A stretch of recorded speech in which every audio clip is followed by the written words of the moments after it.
கிறிஸ்துவுக்குள் மிகவும் பிரியமான சகோதர சகோதரிகளே, இயேசு கிறிஸ்துவின் நாமத்தினாலே உங்கள் யாவருக்கும் எனது அன்பின் நல்வாழ்த்துதலையும் வணக்கத்தையும் தெரிவித்துக் கொள்கிறேன். இன்றைய பகலின் குளிர்ச்சியான நாளின் தியான வசனம் லூக்கா எழுதின சுவிசேஷம் 9ஆம் அதிகாரம் 56ஆம் வசனம். மனுஷகுமாரன் மனுஷருடைய ஜீவனை அழிக்கிறதற்கு அல்ல, ரட்சிக்கிறதற்கே வந்தார் என்றார். அதன் பின்பு அவர்கள் வேறொரு கிராமத்திற்கு போனார்கள். இயேசு தாம் பரலோகத்துக்கு எடுத்துக்கொள்ளப்படும் நாட்களை நினைவு கூர்ந்து எருசலேமுக்கு போக தீர்மானித்தார். வழியிலே சமாரியா இருக்கிறபடியால் சமாரியாவில் ஒரு கிராமத்துக்கு இயேசு சென்று அங்கே மக்களை சந்தித்து விட்டு எருசலேம் செல்ல தீர்மானித்தார்கள். சமாரியர்களுக்கும் யூதர்களுக்கும் ஒருவரை ஒருவர் பிடிக்காது. யாராவது எருசலேம் போக வேண்டும் என்ற நோக்கத்தோடு சமாரியாவுக்குள் வந்தால் அவர்களை சமாரியர் ஏற்றுக்கொள்ள மாட்டார்கள். இயேசுவின் சீடர்கள், நாங்கள் இங்கே சில நாட்கள் இருந்துவிட்டு எருசலேமுக்கு போய்விடுவோம் என்று சொன்னவுடனே சமாரியர் இவர்களை ஏற்றுக்கொள்ளவில்லை என்று பார்க்கின்றோம். சமாரியர் இவர்களை ஏற்றுக்கொள்ளாததை யாக்கோபும் யோவானும் கண்டபோது அவர்கள் இயேசுவிடம், ஆண்டவரே, எலியா செய்தது போல வானத்திலிருந்து அக்கினி இறங்கி இந்த சமாரியர்களை அழிக்கும்படி நாங்கள் கட்டளையிடட்டுமா என்று கேட்டார்கள். அதற்கு இயேசு, நீங்கள் அழிக்கிற ஆவியுள்ளவர்களா என்பதை சிந்தித்து பாருங்கள்.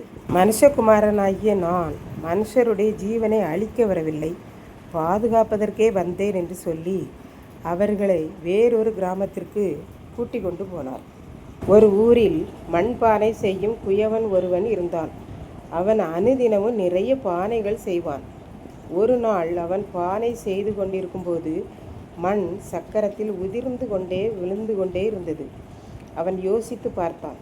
இந்த களிமண் இப்படி உதிர்ந்து போவதற்கு காரணம், இது இன்னும் நன்றாக குழைக்கப்பட வேண்டுமென்று சொல்லி அதே களிமண்ணை கையில் உருட்டி வைத்து கொண்டு நன்றாக அடித்து குழைத்தான்.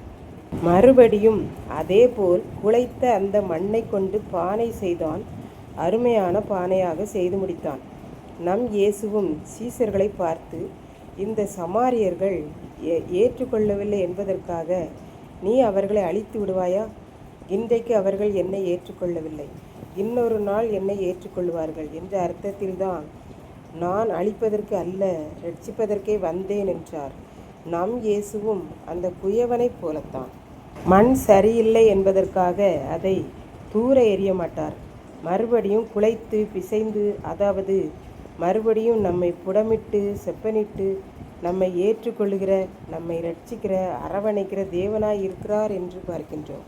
இதை கேட்டுக்கொண்டிருக்கும் எனக்கன்பானவர்களே, இன்றைக்கு ஆண்டவர் நம்மிடம் கேட்கிறார், நீங்களும் நானும் என்ன ஆவி உடையவர்கள் என்று.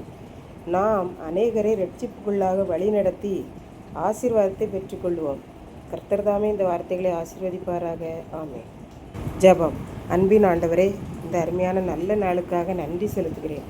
இப்போதும் இதை கேட்டு கொண்டிருக்கிற யாவரும் உமக்குள்ளாக வழிநடத்தப்பட, ரட்சிப்புக்குள்ளாக நடத்தப்பட அருள் புரியும். மற்றவர்களையும் வழிநடத்த அருள் புரியும். மீட்பர் இயேசு கிறிஸ்துவின் நாமத்திலே தாழ்மையோடு வேண்டிக் கொள்கிறேன் பிதாவே. ஆமென்.